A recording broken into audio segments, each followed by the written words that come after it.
Section 5.3 is conservation of energy. We're going to identify situations and solve problems where mechanical energy is conserved, and we're going to recognize the different forms of energy that are conserved. First, we can start with our definition of conservation of mechanical energy, which states that the sum of the potential and kinetic energies in a system, keyword in a system, at any point is constant, or it's conserved from the beginning to the end when friction is neglected. So this is the first keyword. We're in a system, so it's some sort of a closed system, and we need to remember that it is conserved from the beginning to the end, so it is constant. Okay, we're neglecting friction from the beginning. So this tells us the mechanical energy initially is equal to the mechanical energy at the end of the problem.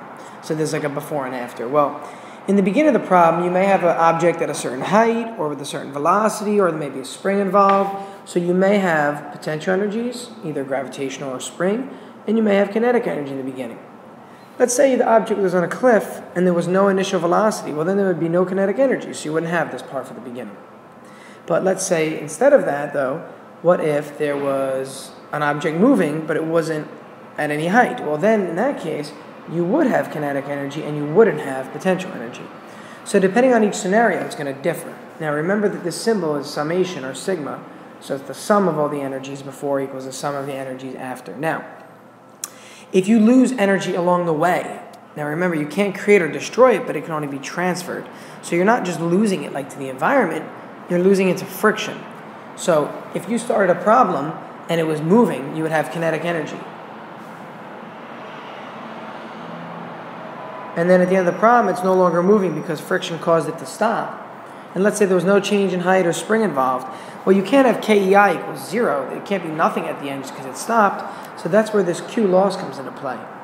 This is just any energy loss due to friction. Okay, so this is the frictional loss. And traditionally, this ends up becoming the work done due to friction. And if you remember, the work due to friction is FF times D times cosine theta. Okay, we put the absolute value around it because we're going to think about the positive quantity of energy lost, because this is always going to be a positive number to balance out with what we had to start the problem. Let's take a look at an example. The easiest example is a pendulum swinging back and forth, okay, without any friction. Let's say we have a pendulum, like a grandfather clock, and it's swinging, and it's following a path, and it's moving along the path, and it's swinging back and forth, back and forth. Okay, we'll say that these are the maximum amplitudes here, and at the bottom we also have the pendulum down here. Now, what we need to think about is the fact that initially the object is raised up to a certain height. Okay, we take the bob. The bob is the object at the end of the pendulum. It's raised to the top, and it's stopped. It's held there. So currently it gained height, so we have potential energy here. It's then released. It's released and it swings until it gets down to here. So it's picking up speed, it's picking up speed, it's picking up speed until it gets to its max speed. And then it starts to slow down, slow down, slow down, slow down until it gets up here, it stops. Then it comes back, it picks up speed until it gets to max speed, and it slows down again up top. So let's write down what we've got. At the top, we've got potential energy only, because it's at rest. Up here, it's also at rest. Remember, for an object to swing through a path and stop, it's got to come to rest. So there can only be potential energy here. What we can do is we can consider this to be like the ground level. So we could say that at the bottom of the path, it's all kinetic energy. There's no potential. So there's potential here because of the height. There's kinetic down here simply because of the fact that there's motion. So there's kinetic energy at the bottom. Now, we have to also think about, what about some way along the way? So what about here? Well, at that point in time, you still have some height. Okay, there's still a little bit of height above the ground, and it's moving. So there's potential and kinetic energy. So it's all potential, it's both, all kinetic, both, all potential. And we're going to see this constant fluctuation. The second example we can look at is just an object falling toward the ground without air resistance. So in this case, an egg. It doesn't matter, any object. So when the object is released at its max height, it's not moving at all. So there's no speed initially, at time equals 0. So here's the object, and it's released, and it's going to start to fall and pick up speed till it hits the ground. At the maximum height, we have a certain height, but there's no speed because it's dropped from rest. If there's no speed, it means there's no kinetic energy. If there is height, then there's potential energy. And the total energy of the system here is the mechanical energy, and that's 0.74 joules. And what we'll notice is that as the object travels down, it loses height, so the potential energy is going to keep going down because it keeps losing height as it's falling to the ground. But as it falls to the ground, it picks up speed along the way. Because it keeps picking up speed, it means it picks up kinetic energy. And what you'll notice is that the sum of these is always constant. The sum is constant. The sum is constant. As you go through the process, it's always going to be constant. This is our conservation of energy theorem right here. Example 1 says, starting from rest, a child slides down a frictionless ramp on a skateboard. If the height of the ramp is 4 meters, then determine the speed of the child at the bottom of the ramp. Now, people think right away that we're talking about the length of the ramp. We're not. We're talking about the height of the ramp. So here's the ramp. Here's the height right here. Here's the child at the top, and here's the child at the bottom. Okay, so this is what's going on in this problem. So please, please, please be careful. So initially, let's talk about initial. It says the child is starting from rest, but he's at a certain height. So initially, we have potential energy. Now, we don't have any kinetic energy in the beginning because he's at rest, and we don't have any potential energy in the spring. So that's all we've got so far initially. So remember, this is what we're looking at. But again, we're only listing the energies that we have. At the end of the problem, all we've got is velocity. There's no height anymore because it's on the ground. So since we only have velocity at the end, it means we have kinetic energy at the end. We don't have a spring involved, so there's no spring energy, and again, there's no height. So that's all we've got for our equation, which is pretty interesting to look at because this becomes mgy equals 1/2 mvf squared. And this is going to be mgyi, right? Initial height. So what do you notice? Well, the mass is actually irrelevant, which is, if you noticed, why it wasn't given in the problem. Okay, there's no mass given in the problem. So for this problem, we can cancel our m's. We can continue down to take a look.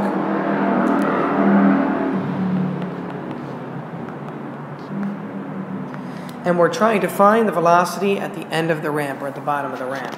So we know that the initial height is 4 meters. The final height is 0, but that doesn't even matter because we had, right? We had done this already. Drop that off. Now the final velocity is what we're looking for.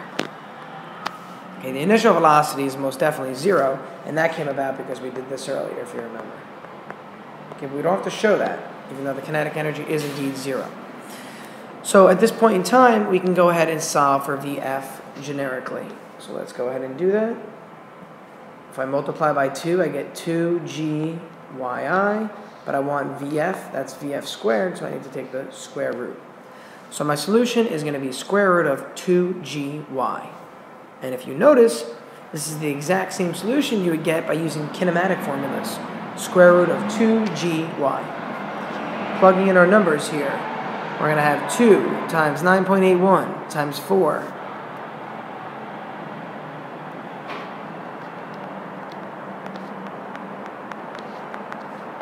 All in standard units, giving us a final velocity of 8.9 meters per second.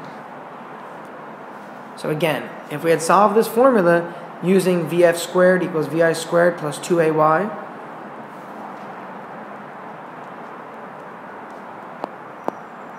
you'll notice that this drops off, and if you solve for Vf, you end up getting Vf squared equals 2ay, or Vf equals square root of 2ay. But remember that a in this problem is the acceleration, but that's just gravity. Here's y, there's a 2, there's a 2. So you could solve this using this equation or with energy methods. Now, you'll notice that it's probably easier to do it this way for this example, but we're going to get to other examples in a little while where it's a lot easier to use energy methods. Example 2. A pendulum bob is released from some initial height such that the speed of the bob at the bottom of the path is 3 meters per second. What is the initial height of the bob, and at what height will the potential and kinetic energies be the same? So let's take a look at the quick diagram of this. We've got a pendulum being dropped from some height, so it's released from rest, ends up down here at the bottom of the path. Since we're only looking at a pendulum here, let's consider the bottom of the path the ground level. Okay, so we'll call that our ground level line there in red. Now, what we're going to notice is that initially the pendulum has some height. So we could say that initially the pendulum has potential energy. It is released from that height. So since it's released, it means that it's at rest initially, so there's no velocity there. At the bottom of here, there's no height anymore, but there's motion. The object is now moving, so there's all kinetic energy. Now remember that at some point in between, it's got both kinetic and potential energy, when it's got some height still and it's moving. So we're looking at a problem here. This is our beginning and this is the end of the problem. It starts here, it's released, and then it comes to here. Because again, we're trying to find the initial height of the bob, and we're given the speed at the bottom of the path. So this is like our beginning and this is our end of the problem.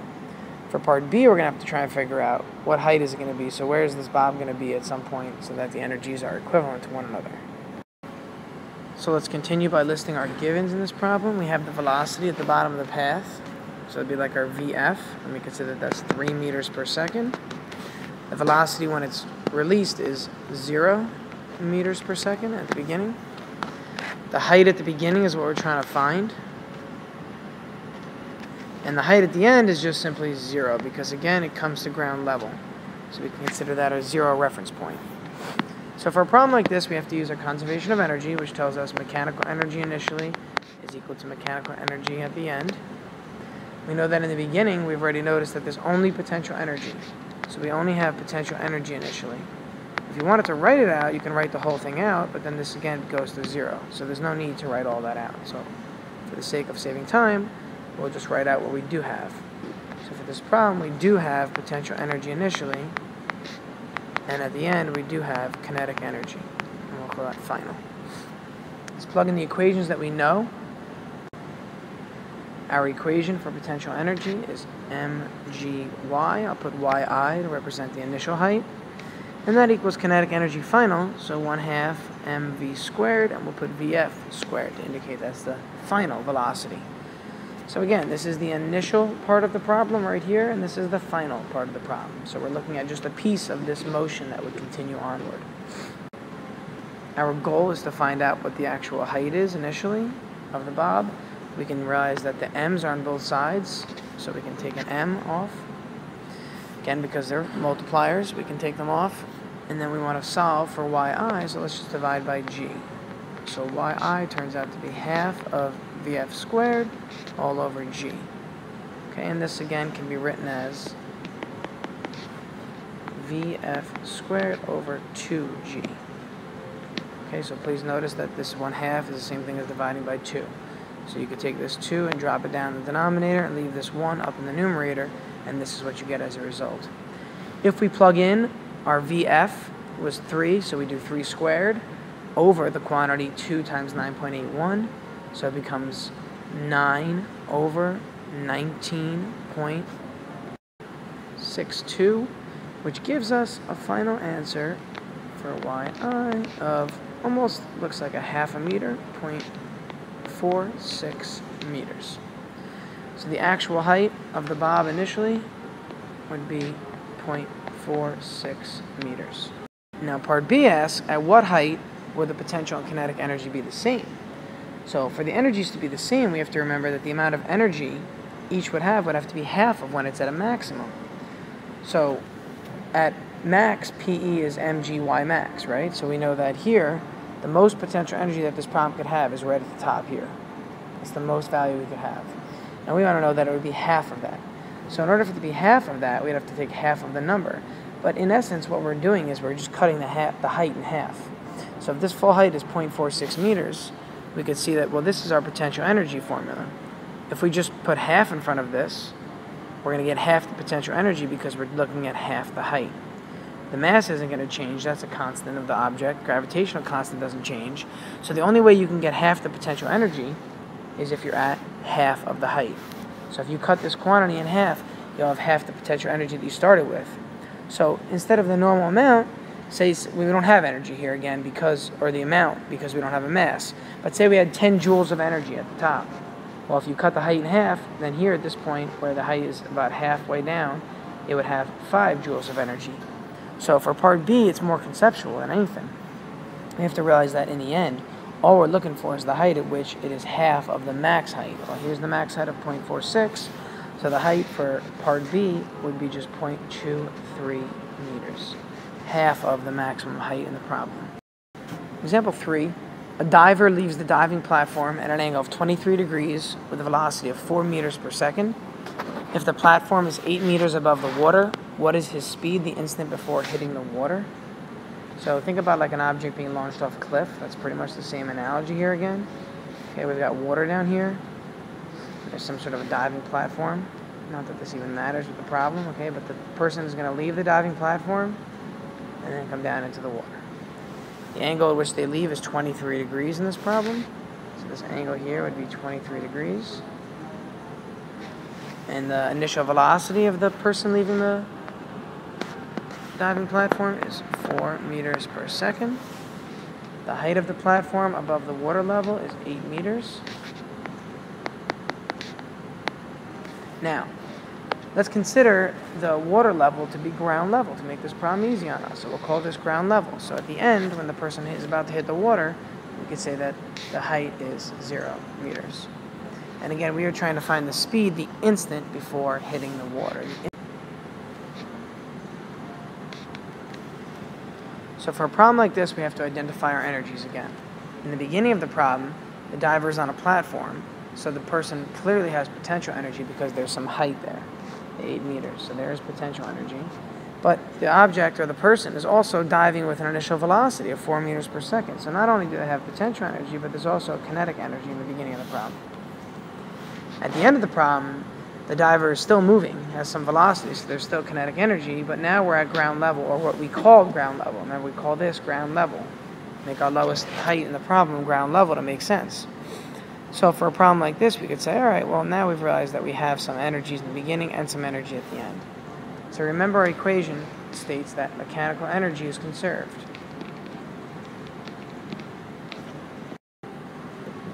So initially, again, we have potential energy and kinetic energy. And at the end, we have only kinetic energy. So this is going to be equal to our KEF. Now, potential energy, remember, is mgy, but it's initial. Kinetic energy is 1/2 mv squared, but it's also initial. And then kinetic energy of 1/2 mv squared with the final velocity in that part. If we go ahead and move up, what we're going to see is we're going to notice that there's an m in all the terms, so we can factor out an m on the left-hand side. And on the left-hand side, we end up with gyi plus half vi squared, and that equals still 1/2 mvf squared. So the m is on both sides, so we can cancel the m. That m cancels that m. And some of you might notice that it's the same thing as if we had just canceled these 3 m's here, and you can do that. Again, as long as mass is in every single term, you can drop it off initially. It's obvious when you factor it out. Now you can see that there's an m on both sides and it cancels. Alright, let's keep moving on. If we continue this process, we want to solve for Vf, so let's multiply everything by 2.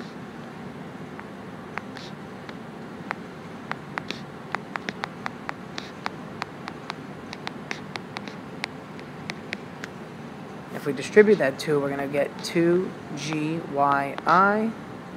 plus vi squared, and that equals vf squared. But we don't want vf squared, we want vf. So let's erase the squared and take the square root of both sides, like that. Okay? So substituting in, we can plug in here. G is 9.81 meters per second squared. Yi is 8 meters, the initial height of the diver. Vi is 4 meters per second. We have to square that number. And again, we're going to come up with a solution here and then take the square root. Remember, please do not cancel the square root here and this squared. The only time you can do that is if this entire thing were squared. If the whole thing were squared, then the square root would cancel. But these square root and square do not cancel. You need to evaluate what's underneath, come up with a number, and then take the square root. Okay, so plugging in, what we're going to end up getting for our final speed is 13.15 meters per second. And remember that this is really your final velocity, so it's plus or minus. It could be going up or down. It's clearly going down, so the velocity would be negative 13.15 meters per second. But what we'll notice is that this problem says what is the speed before hitting the water. So the speed of this problem is simply 13.15 meters per second. Example 4 says you want to shoot a rubber band that has a mass of 3 grams across the schoolyard from an elevated window 7 meters above the ground at a classmate who's 2 meters tall. You know that you can stretch the rubber band a distance of 10 centimeters, so we have some sort of spring energy right away. If the rubber has a spring constant of 0.2 newtons per meter, With what speed will the rubber band hit your classmate in the back of the head? So let's start with a quick diagram to notice that here's what's happening. You're shooting this from a window, so we could say that the window is right here, and the window is, again, 7 meters above ground level, but you're shooting it at a person, and it's hitting the person in the side of the head, so we're saying that the object moves from there to there. So the person has a height of 2 meters, so don't forget that. Now, we also know that you're stretching the rubber band a certain distance, and it has a spring constant, so initially we're going to have some energy in a spring. Now, we also have some height in the beginning as well, so we have to say that that's plus PE. The tough part is to notice that there's no initial velocity, actually, and this is why you have to think about it. As soon as the person stretches the rubber band, they're storing energy in the rubber band. So there's energy in the rubber band, and there's also potential energy from the height of the object. The problem begins when they start stretching it. Okay, so the rubber band is stretched, and it's waiting to be released. So it's waiting to be released. So the initial velocity is actually 0. It's tempting to say there is initial velocity, because as soon as you let go of the rubber band, it's going to shoot off. But it's because the energy in the rubber is being converted to kinetic energy, which is causing it to propel forward.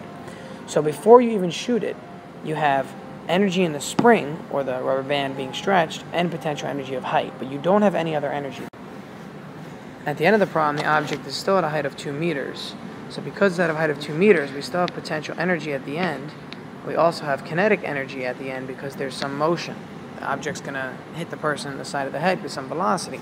But now the rubber band is no longer being stretched. It was stretched in the beginning to propel it forward, but once you launch it, it's just, falling downward. It's not still stretched. So there's no spring energy at the end of the problem. So when we look at our conservation of energy equations, we know that the initial mechanical energy is equal to the final mechanical energy. So in the beginning, we have potential energy of the spring plus potential energy in the height of the actual object. At the end, we still have potential energy in the height of the object and some kinetic energy at the end as well. What we can do here is we can plug in our formulas that we know from this information, which would look like the following. 1/2 kx squared plus mgyi equals mgyf plus 1/2 mvf squared. I'm going to move over because that's a little bit messy over there, but again, we have spring energy first, 1/2 kx squared. We have gravitational potential energy, mgyi. We still have gravitational potential energy at the end, mgyf. And then we have kinetic energy, 1/2 mvf squared. Since we're trying to solve for the value of vf in this problem, let's go ahead and move mgyf over to the left-hand side by subtracting this whole quantity over here. Then we can multiply by 2 and divide by m. So let's move it over. We'll have 1/2 kx squared plus mgyi minus mgyf. That's by subtracting, and then we equal that to 1/2 mvf squared. But again, we're trying to attempt to solve for vf, so let's multiply by 2 and then divide by m. So we multiply this whole thing we had there by 2 and then divide by m. That will give us vf squared. But we don't want vf squared, we want vf. So let's take the square root and we'll have simply vf. And I'll recopy what we have above, which is 1/2 kx squared plus mgyi minus mgyf. For this problem, we can just simply plug in our numbers now. We know our spring constant k. We know the value of x, the amount that it's been stretched. We know the mass of the object. We know the initial height of the object and the final height of the object. So we can plug those in to determine the value of vf in this problem. So let's go ahead and take a look at those numbers. We're given a mass of 0.003 kilograms, an initial height of 7 meters. The height of the student is 2 meters. The stretch of the spring is 0.1 meters, and a spring constant of 0.2 newtons per meter. So if we plug in all of those quantities in here, we're going to end up with a final velocity of plus or minus 9.9 meters per second. Now, since we're looking for the speed at which it hits the object with, we're looking at the magnitude of the velocity, so it's going to be 9.9 meters per second. So our final answer for our speed is 9.9 meters per second. That's the speed at which it will hit the other person in the head. Example 5, an object with a mass of 4 grams is slid across the rough surface of a lab table. That surface has a coefficient of kinetic friction of 0.5. If it starts moving due to a spring with stiffness 15 newtons per meter that's compressed 12 centimeters and then released, how far will it have traveled when it's moving with a speed of 4 meters per second? So a problem like this, we have to realize right away that we're on a lab table and we're not moving height, so there's no potential energy involved in this problem at all. But there is spring energy, elastic potential, there is kinetic energy involved, and we're losing energy due to friction. That's that Q loss we were talking about. So a problem like this, we have to think about the fact that here's our lab table, here's the wall, or whatever the spring is. The spring is compressed, here's the object, it's then released, and the object begins to move and ends up over here. And we want to find how far it has moved, the distance d, okay, with certain parameters involved. So let's take a look at the kind of energies. So when the spring is compressed completely, all we have is spring energy in the beginning. So in the beginning here, in this part, we have potential energy in the spring. Now at the end, it's moving, so we have kinetic energy at the end. But remember that there's the coefficient of kinetic friction in this problem, so we're using friction. So we also, at the end, have to consider the fact that we've lost some energy. So some of that spring energy went into kinetic energy, and some of it went into energy loss due to friction. So we need to remember to add on the absolute value of our energy loss here. Well, if we think about this, we really have to say the potential energy is a certain value. Not all of it is going into kinetic. So say this were like a value of 10 joules, maybe 6 joules of it goes into kinetic energy, and the other 4 joules goes into heat loss or friction loss. So based on this information, let's list what we can. We know that MEI equals MEF. But remember that now this system involves some sort of energy loss. So we could say that we have 1/2 kx squared equals 1/2 mvf squared plus some Q loss, some energy loss in this problem. Again, the spring energy is the 1/2 kx squared in the beginning. The kinetic energy at the end is the 1/2 mvf squared. Q loss is our energy loss due to friction. So we have to remember what is causing this loss due to friction. That's the key here. And the thing to remember is that it's the force of friction. So it's the force of friction times the distance it covers times the cosine of theta. Okay, and we have to remember that. That comes from our work equation. Remember the work done on the object due to friction. Again, this is the work done on the object due to friction. That's how much energy is lost. So for a problem like this, we are trying to find this d right here. That's what we're looking for in the end. But remember that FF is really mu Fn. That's what FF is equal to. Okay, I'll write it on the side up here is mu Fn. So the coefficient of friction times the normal force. But because this object is only moving horizontally, the normal force is the same thing as the weight. They're equal and opposite each other, which we've seen several times now. So it's just mu Fg. But remember that weight, Fg, is really mass times gravity. So we're going to take this quantity and replace FF with it. So this equation becomes 1/2 kx squared equals 1/2 mvf squared plus absolute value of, now replacing FF with mu mg times d times cosine theta. The important part to think about in this problem is the fact that cosine theta really doesn't matter because it's actually 180, but we're going to take the absolute value in the end. So the cosine of theta has no significance on this problem because, again, friction acts opposing motion. So since motion is to the right and friction is pulling back to the left, our angle theta is going to be 180, but we're taking the absolute value. So it doesn't really affect the problem at all. Now, we want to solve for d. Okay, we want to solve for d in this problem. So let's move over the 1/2 mvf squared, giving 1/2 kx squared minus 1/2 mvf squared. And that is equal to mu mg d. Okay, again, I can put the cosine of 180 there, which is -1, but we just take the absolute value in the end anyhow, so it doesn't make a difference. Remember, the reason we're using this absolute value around Q loss is to remember that in the beginning of the problem we had a lot of energy, and most of it turned into kinetic energy, but some of it we lost due to friction. So we have to consider the fact that this has to be some positive quantity of energy.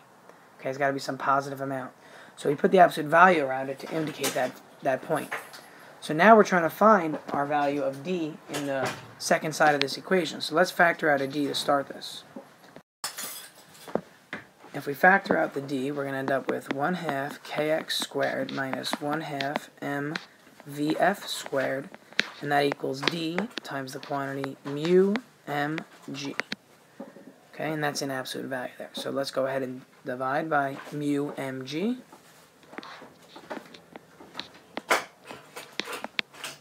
Which pretty much erases it from this side of the equation. So the distance this object will travel in the end is really the differences in the energies between the spring and the kinetic energy, really, but then we're dividing this by the quantity absolute value of mu mg. Now remember that mu is given in the problem as 0.5, the kinetic coefficient of friction. M is given as a mass of 0.004 kilograms. It was given as 4 grams when we convert it. G is always given as 9.81 meters per second squared. K was given in the problem as 15 newtons per meter. The distance stretched was 12 centimeters, or 0.12 meters. The final velocity in the problem was 4 meters per second. We can plug that in there, and we know the mass again. Notice that the mass does not cancel here, because we have mass only in 2 locations, not this third. It would have to be in every term in order to cancel out the m's in this problem. If we plug in all of our known values here, we end up getting a total distance of 3.87 meters. Remember that distance is measured to be positive, okay, so we're not looking at the displacement of the object, but the distance traveled. Your homework from this section is 3 problems from page 185 and 186.